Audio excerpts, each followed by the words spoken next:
render a Ele, entregar a sua vida como Senhor e Salvador, qual que é o destino da alma dessa pessoa? A morte eterna. E como que nós chamamos essa morte eterna? A que lugar essa pessoa vai ficar a eternidade? Nós acreditamos na Bíblia, sim ou não?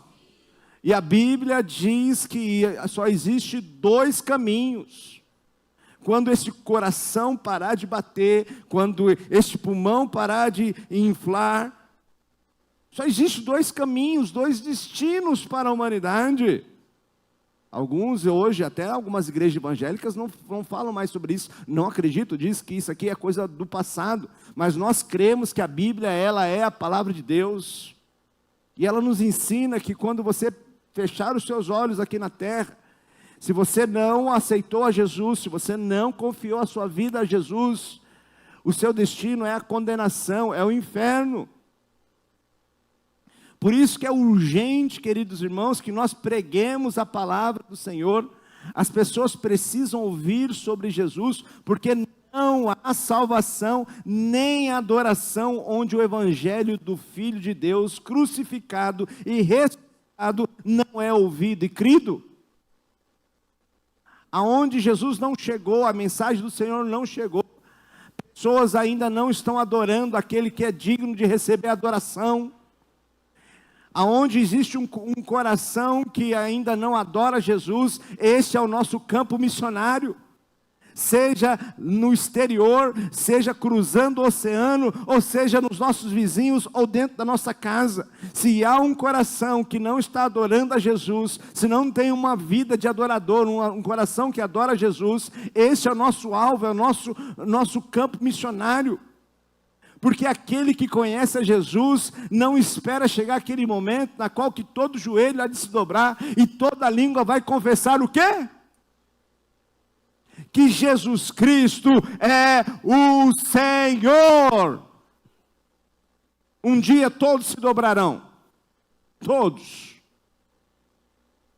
Mas não espere esse dia do julgamento, para que você se apresente diante daquele trono do Senhor, e você de joelhos dobrados, confesse a Ele aqui na terra, porque quando você reconhece Ele aqui na terra, o seu destino é os céus.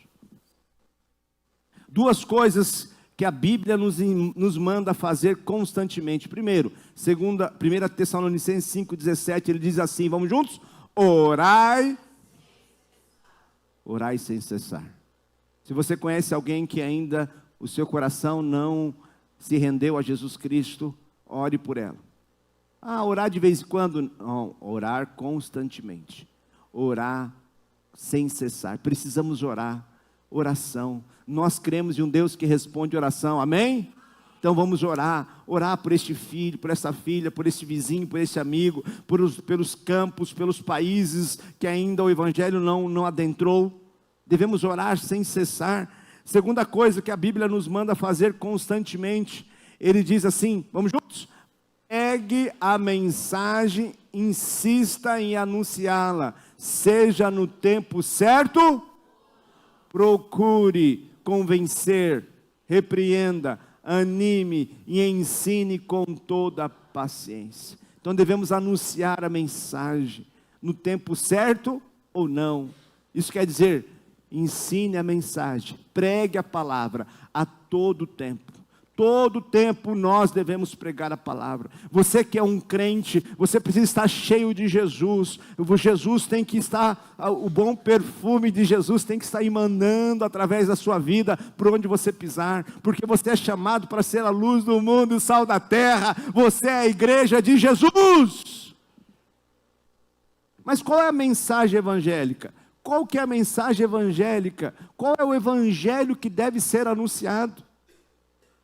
Qual que é a mensagem que deve ser anunciada? Bem, eu falei que é importante anunciar sobre Jesus, mas qual mensagem, qual é o evangelho que deve ser anunciado? Pergunta à pessoa que está ao seu lado aí, qual é o evangelho que deve ser anunciado? Qual que é o evangelho? O que é o evangelho? As boas novas. Essa palavra evangelho significa boas novas, mas qual é esta boa nova, gente? Qual que é essa boa nova?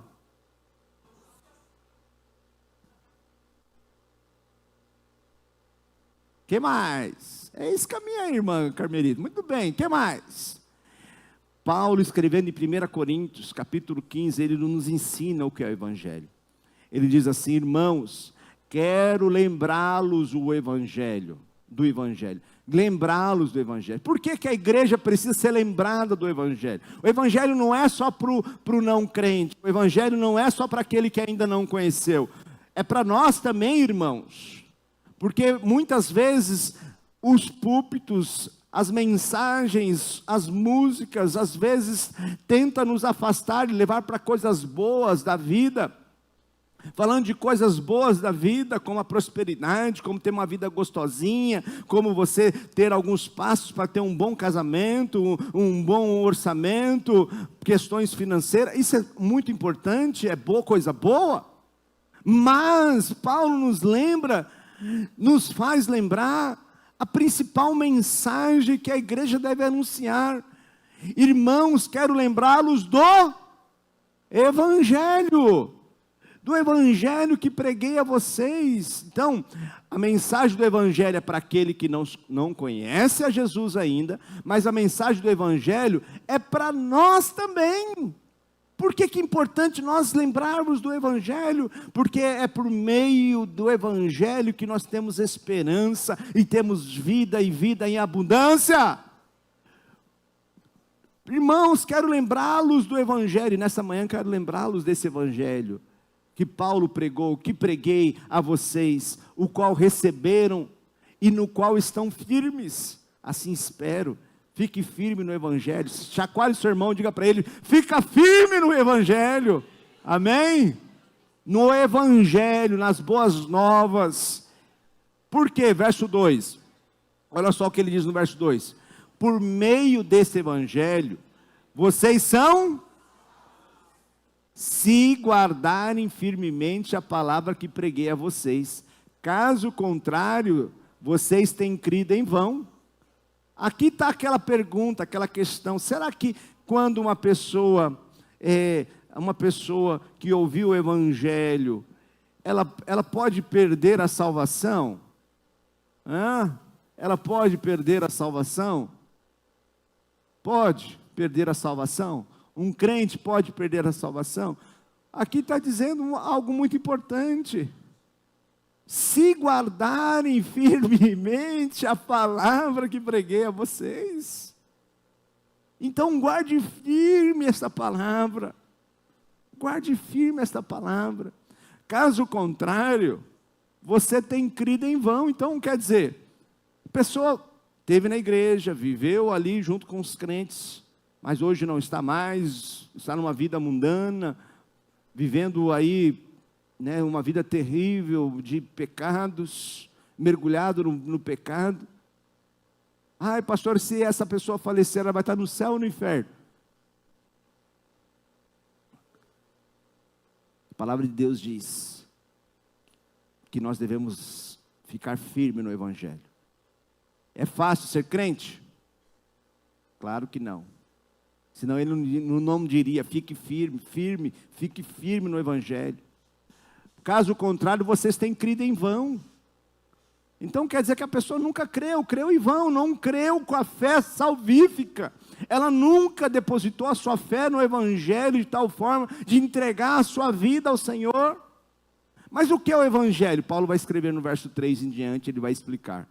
Pois o que primeiramente transmiti a vocês foi o que também recebi. Vamos falar do evangelho? Vamos juntos? Que Cristo morreu pelos nossos pecados, segundo o quê? Então o evangelho é segundo as escrituras, que mostra para nós o nosso estado natural sem Jesus, sem passarmos pelo processo salvífico, sem sermos rendidos, sem passarmos pela redenção, pelo sangue do Cordeiro. Todos nós estamos perdidos, todos nós somos pecadores.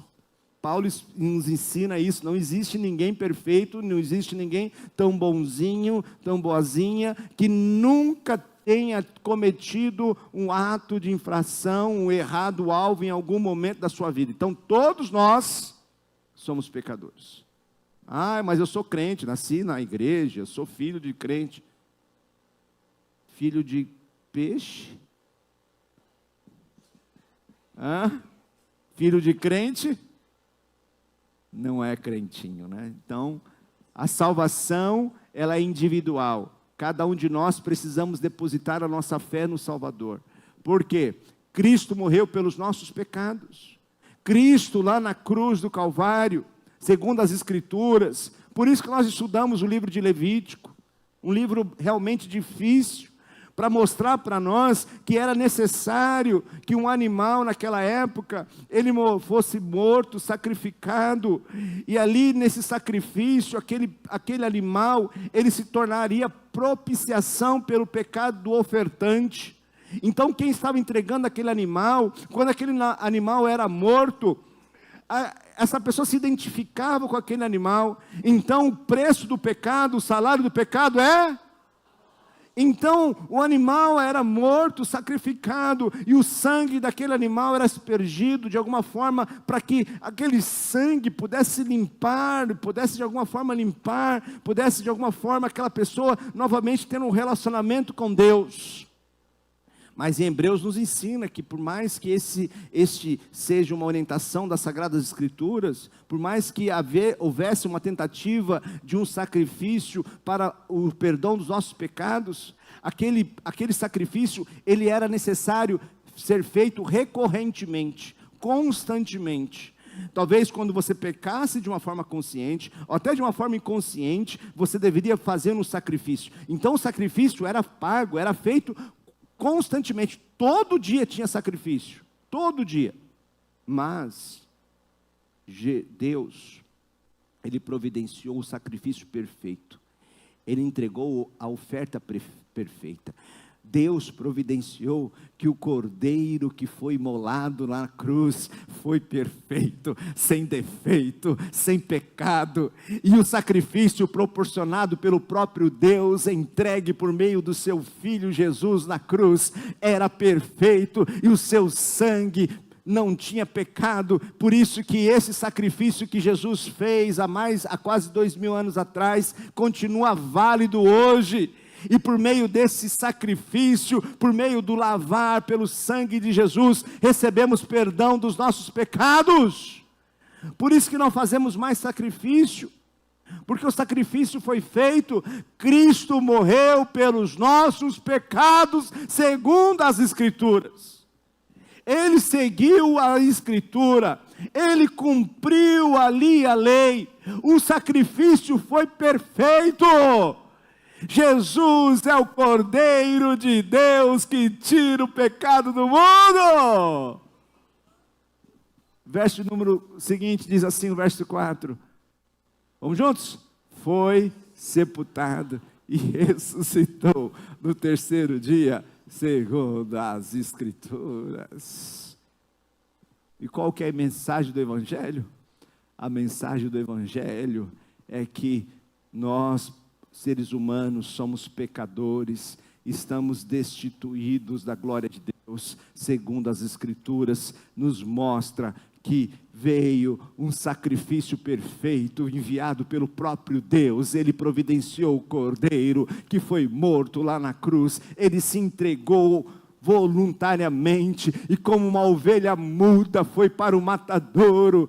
Muitos não fizeram caso dele, ele foi pisoteado, foi maltratado, foi ali açoitado, moído, e o seu sacrifício, pelas suas dores, pela sua pisadura, é que nós somos sarados, limpos dos nossos pecados, para que nós possamos viver uma nova vida, pois aquele que está em Cristo, nova criatura é, e as suas coisas do passado ficaram para atrás foram crucificadas com Cristo. Cristo pagou o preço do seu pecado. Você não precisa pagar esse preço, porque ali a morte de Jesus foi propiciação pelos seus pecados. Em Cristo Jesus, a sua morte nos traz vida, a sua ressurreição nos traz esperança. Esperança da vida eterna, esperança que a vitória é certa do crente, pois Cristo venceu o nosso inimigo. Aonde está, ó morte, a sua vitória? A sua vitória, o aguilhão da morte era o pecado, mas em Cristo Jesus o aguilhão foi rompido, e hoje temos vida, e vida é abundância. Temos esperança, porque a vitória foi ganha em Cristo Jesus, naquela cruz, e naquela sepultura Ele ressuscitou, Ele está vivo. Então, o que é o Evangelho? O Evangelho é as boas novas para você, pecador, que estava afastado de Deus, e por causa disso, se você morrer nessa situação, o seu destino é o inferno. Mas Cristo veio e morreu ali na cruz pelos nossos pecados, segundo as Escrituras, e ao terceiro dia ressuscitou. Voltando para o nosso texto de Mateus capítulo 28, Jesus chama os seus discípulos, e a grande pergunta é: frequentar cultos é o mesmo que ser discípulo? Essa é fácil para responder, não é? Frequentar cultos é o mesmo que ser discípulo? Pode alguém ser discípulo de Jesus sem estar fazendo discípulos? Não deveria. Não deveria. Pois aqui recebemos um chamado muito claro de Jesus. Mas o discipulado começa onde? Quando começa o discipulado? O discipulado começa com o encontro com Jesus. O discipulado começa quando você, meu querido amigo, minha querida amiga, se encontra com esse Jesus que está vivo. E nós cremos que Ele se faz presente aqui neste lugar. Que nesta manhã você tem um encontro com Ele. Quando Ele estendeu a sua mão para mim. Como é a canção? Quando Jesus estendeu. Quando?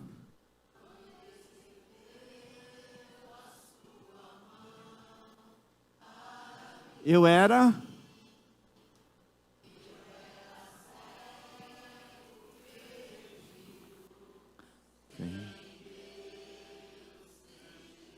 Quando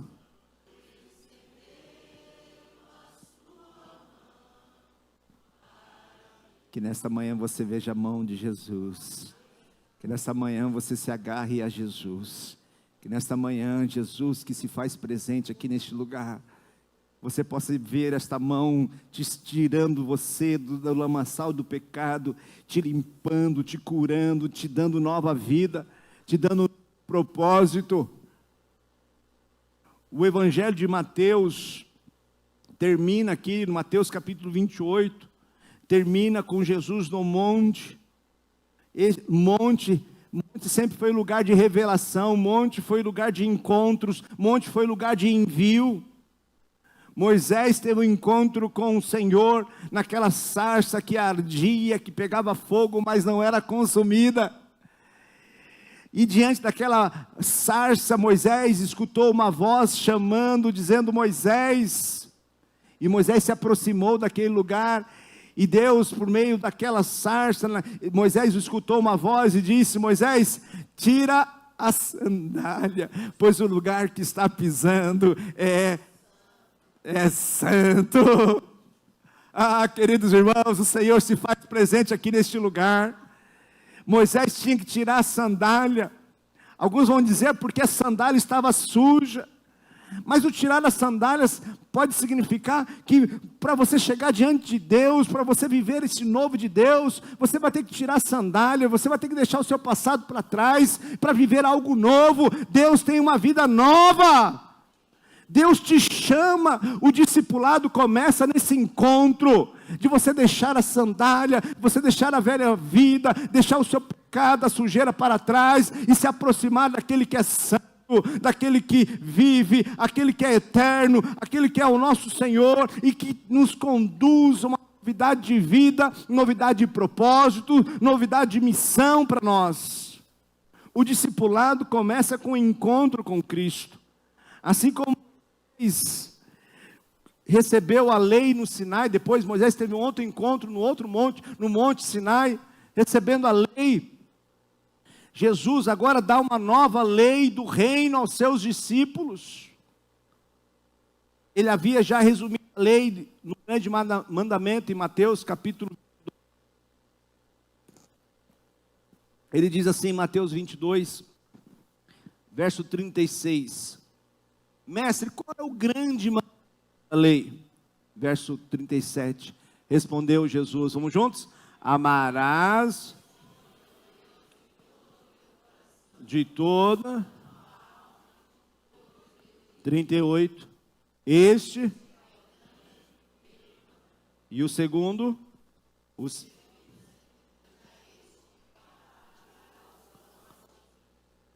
mandamento está baseado no amor. No amor, amar a Deus e amar ao próximo. E o Senhor nos estende este mandamento agora aqui aos seus discípulos no final do livro. Ele amplia este amor à grande comissão. Porque aquele que não tem amor, aquele que não ama ao próximo, não ama a Deus, dificilmente vai cumprir com essa extensão desta missão que o Senhor confia à sua igreja, aos seus discípulos. Verso de número 19, Mateus 28, 19, ele diz, ide, portanto, vamos juntos? Ide, portanto, fazei discípulos de todas as nações, batizando em nome do Pai, do Filho e do Espírito Santo. Este amor nos estende a nós cumprirmos com uma missão. Serviço só é realizado em Cristo por meio do amor. É porque nós amamos é que servimos. É porque nós amamos que nós fazemos aquilo que nós fazemos diariamente, constantemente. Entregamos a nossa vida a Jesus. O discipulado não começa com teoria, mas com um encontro real com Cristo vivo.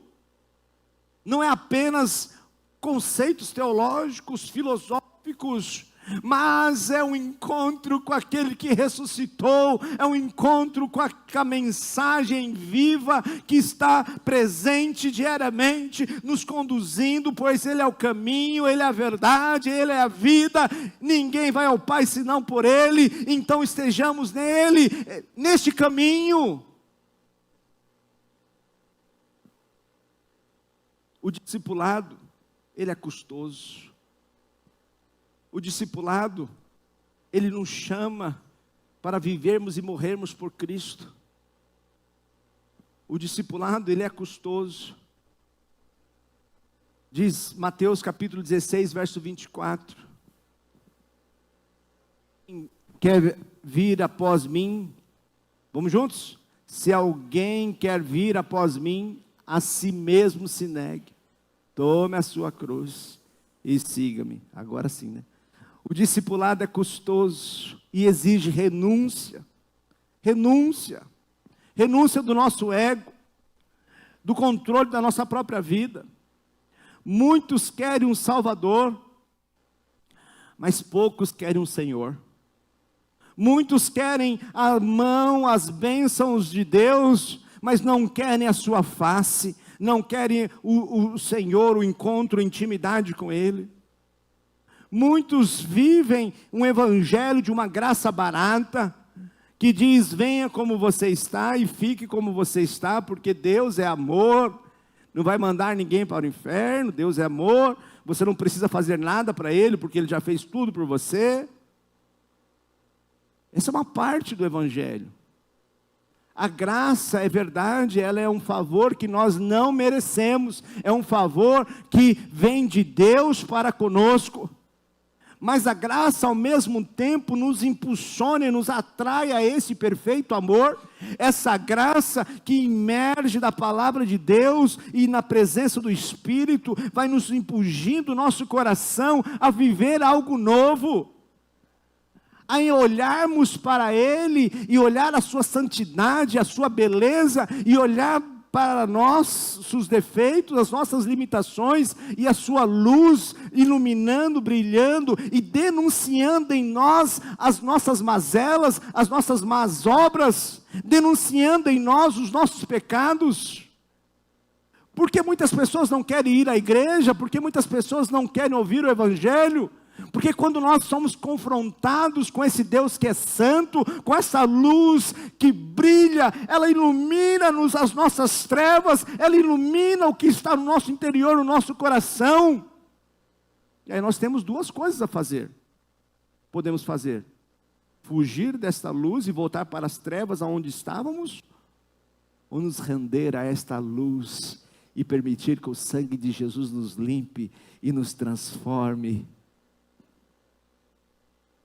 Mas, ao chegarmos nesta luz que nos denuncia, que nos mostra as nossas mazelas, ela nos exige que nós deixemos o nosso pecado, deixemos a vida de pecador, para viver a vida de santidade, uma vida de renúncia, de entrega, uma vida nova em Cristo Jesus.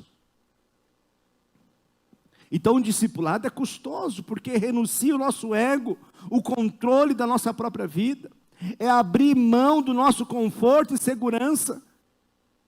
Capítulo 9, versos 57 e 58, Jesus não mostra para nós que ele não tinha onde reclinar a cabeça.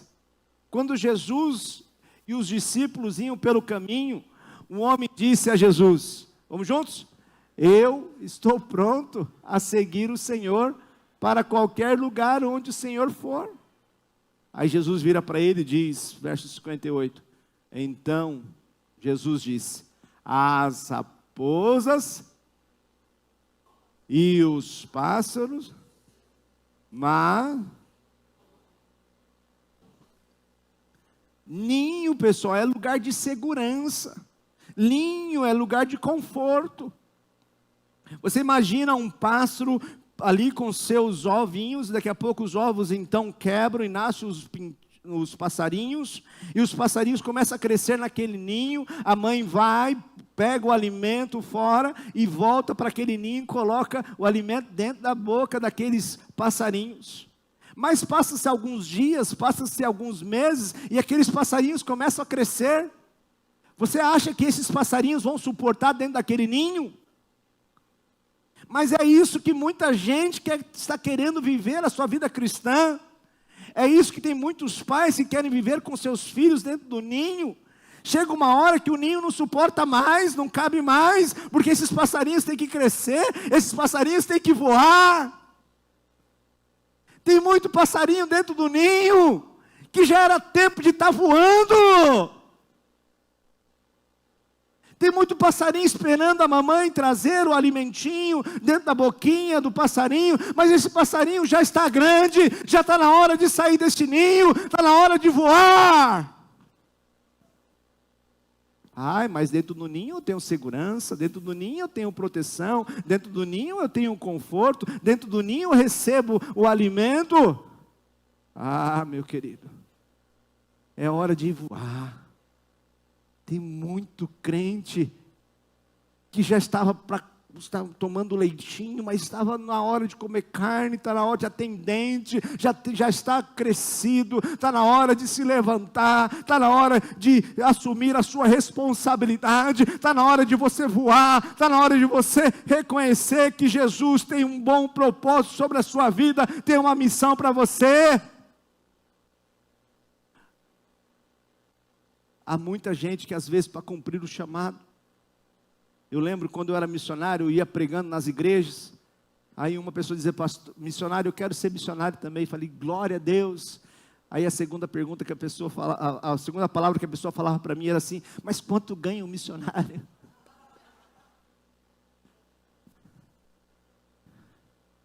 Aí acabava a missão. Jesus chamou para outra coisa. Meus queridos, discipulado é custoso, missão é custosa. O discipulado pode custar relacionamentos, posses, reputação e até a vida. Marcos 8,36 diz assim, vamos juntos? Que aproveita ao homem ganhar o mundo inteiro e perder a sua alma. Alguns anos atrás eu era pastor numa outra igreja no interior de São Paulo. Um irmão querido, já idoso, uma vez eu falando sobre a questão da nossa vocação, e ele veio chorando, dizendo: pastor, minha filha quando tinha 14 anos estava aqui nesta igreja, e a minha filha disse: eu quero ser missionário, eu quero ser missionário. Eu disse para ela: não, menina, primeiro você vai estudar, você vai ter uma família, e depois você vai pensar em ser missionária. Pastor, eu me arrependo amargamente. Hoje a minha filha, ela é juíza, está conseguindo um cargo de desembargadora. Minha filha teve sucesso na sua vida profissional, mas ela não quer saber nada de Cristo. Não quer saber nada de Cristo. Ah, queridos irmãos, que aproveita o homem ganhar o mundo inteiro e perder a sua alma. Daqui a 50 anos, daqui a 70 anos, essa mulher não vai estar mais aqui na terra. E aonde vai ficar os diplomas, aonde vai ficar o seu cargo, a sua toga, aonde vai ficar o seu dinheiro, aonde vai ficar os seus carros, as suas casas? Pais, não invertam aquilo que é eterno por aquilo que é efêmero, passageiro, transitório. Queridos amigos, queridas amigas, a nossa vida é tão curta, tão passageira, mas nós temos uma eternidade para viver. Vivemos na dimensão de Deus, contemplamos essa dimensão. Viva a sua vida para deixar um legado, não apenas para o presente, mas pela eternidade. O discipulado é sustentado pela presença de Cristo. O discipulado é sustentado pela presença de Jesus. Jesus promete aqui para os discípulos, no último versículo, que Ele estaria conosco todos os dias até a consumação do século. Todos os dias. Eu creio, Jesus se faz presente aqui. Todos os dias. Todos os dias. Mateus 18, 20, Jesus diz assim: por quê? Vamos juntos? Porque onde estiverem 2 ou 3 reunidos em meu nome, ali estou no meio deles. Você não vê, mas tem alguém reunido no nome de Jesus aqui? Tem? Tem mais de 2? Tem? Eu creio nessa palavra. Creio que Jesus não ia mentir para nós. E eu creio que Ele se faz presente aqui. Isso significa que esta missão, não dependemos, para viver essa missão, não dependemos da nossa força, mas da presença viva de Cristo. E se Ele está conosco, agindo Deus, então é certo que essa missão é certa.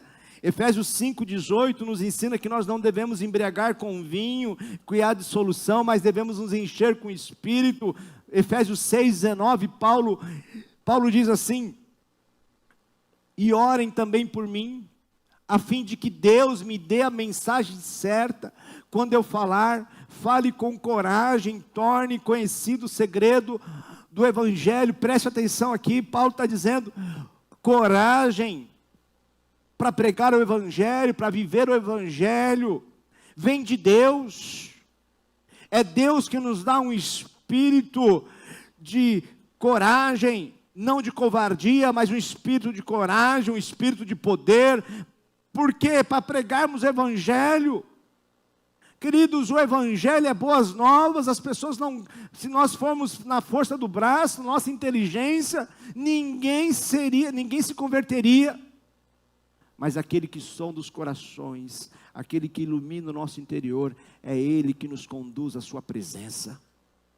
Então essa missão é certa, porque Ele está atuando, porque Ele está agindo. Diz a palavra de Deus, em Mateus 16, 18, a missão da igreja não vai falhar, porque é sustentada pelo Senhor na igreja.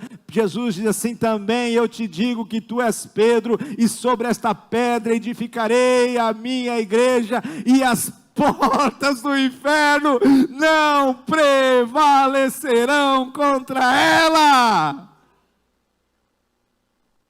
Podem tentar matar os cristãos, podem tentar crucificá-los, jogá-los aos leões, podem tentar queimá-los, podem tentar roubar e queimar as Bíblias, proibir a sua circulação, como muitos países têm feito, mas a igreja, ela vai prosperar, ela vai avançar, independente da sua negligência, indiferente de você participar ou não, indiferente de você ser crente ou não, porque aquele que chamou e está edificando a sua igreja, ele já venceu. A vitória é certa. E nos fins dos tempos, Mateus 24:14, diz assim: e será, vamos juntos? E será pregado este evangelho do reino por todo o mundo, para testemunha a todas as nações. Vai ser pregado. Se você não pregar, as pedras clamarão. As pedras clamarão. Esse evangelho vai ser pregado, e a pergunta é: você vai ficar de fora daquilo que Deus está fazendo na história da humanidade? Ou você vai fazer parte? Você que é chamado de Deus. O discipulado é custoso, porque é um chamado para morrer, mas é também graça, porque é um chamado para viver em Cristo. Essa semana eu escutei um testemunho de uma senhora.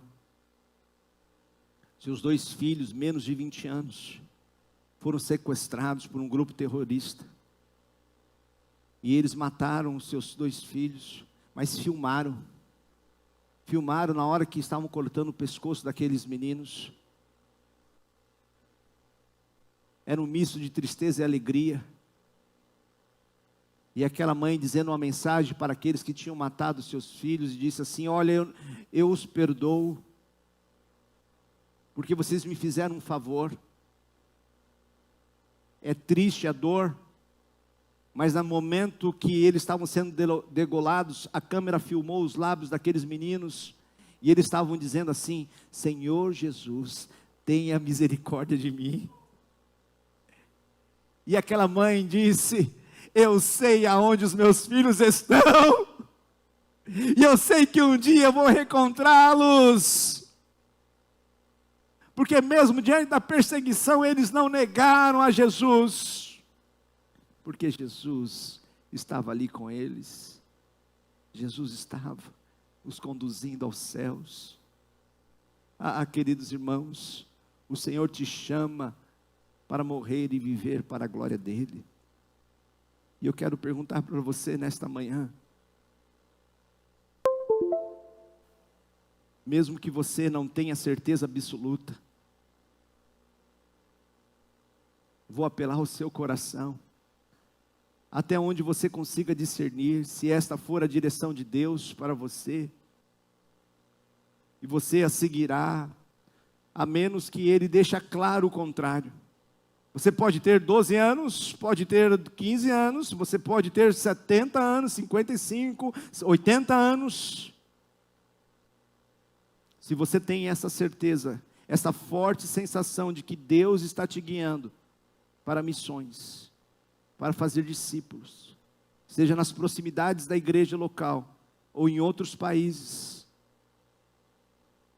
se você entende que você tem um chamado claro para fazer discípulos, seja aqui na igreja local, seja para ir para missões, não importa a idade que você tenha, nessa manhã eu quero fazer um apelo ao seu coração: atenda esse chamado, atenda esse chamado, porque é a única coisa que você não vai se arrepender da sua vida. E se você deseja nesta manhã confirmar a sua decisão, eu gostaria de orar com você aqui na frente, ajoelhado. Sai do seu lugar e vem aqui. Vamos orar juntos. Vamos pedir: Pai, me ajude a completar esta missão que o Senhor me chamou.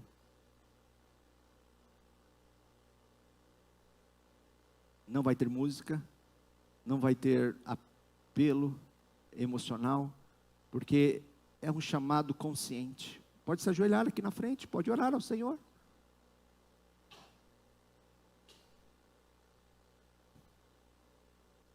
Peça a Deus para te ajudar, a te guiar nessa direção, nesse chamado que Ele tem para você, para a sua vida. Não importa a idade que você tem. Enquanto você estiver com este fôlego de vida, Deus tem uma missão para você.